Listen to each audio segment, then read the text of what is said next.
je m'appelle Virginie, pour certains vous me connaissez mieux sous le pseudo Aubépine. J'ai 29 ans, j'ai un diabète de type 1 et j'habite à Nancy. On a découvert mon diabète à l'âge de 10 ans et à l'époque, c'est surtout mes parents qui ont dû apprendre à gérer pour moi.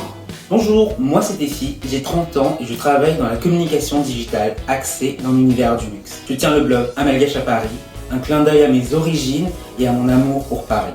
J'y parle de voyage, de style et aussi d'art de vivre. Aujourd'hui, on voudrait vous expliquer pourquoi nous soutenons le mouvement Accessoirement type 1. Parce qu'au final, que l'on soit une personne avec un diabète de type 1 ou pas, c'est la lutte contre les idées reçues qui nous rapproche. Il faut donc abattre les murs de l'ignorance et des préjugés pour montrer que ce n'est pas ça qui nous définit. Pour moi, par exemple, c'était surtout ma taille qui me complexait. J'aime ce mouvement car il est important de montrer que lorsqu'on est une personne avec un diabète de type 1, on n'est pas que ça, qu'on a aussi nos propres centres d'intérêt, qu'on peut vivre comme tout le monde et que la maladie ne doit pas nous caractériser.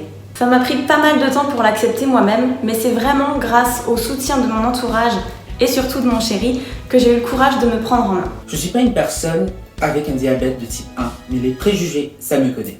Par exemple, j'ai toujours été le plus petit de la classe et j'ai souvent entendu les élèves chuchoter « je devais forcément être nul au sport ».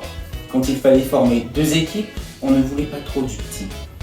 Mais surprise, ils découvrent que je me débrouille plutôt pas mal. Je sais donc à quel point ça peut être difficile de vivre avec une différence. Aujourd'hui, j'assume parfaitement qui je suis et je n'ai plus peur de me lancer de nouveaux défis. Et c'est ce message que je veux faire passer. Aucune différence ne doit jamais définir qui vous êtes et encore moins vous empêcher de vivre pleinement vos rêves.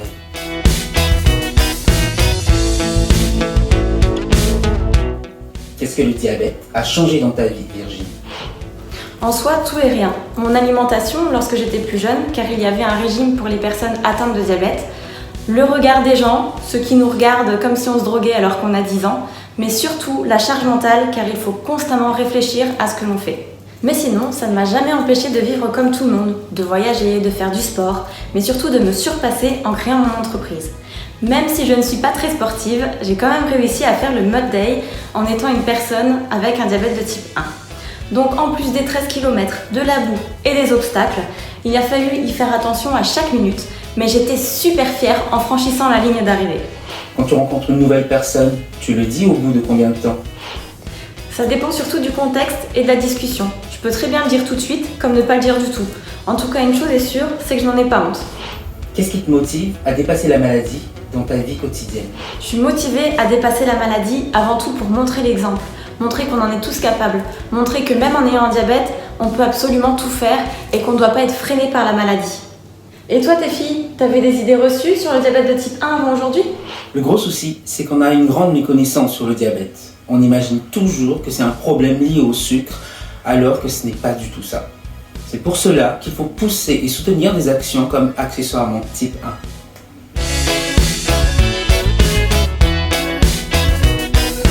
Accessoirement type 1, c'est une super initiative qui vient briser tabous et idées reçues sur le diabète de type 1.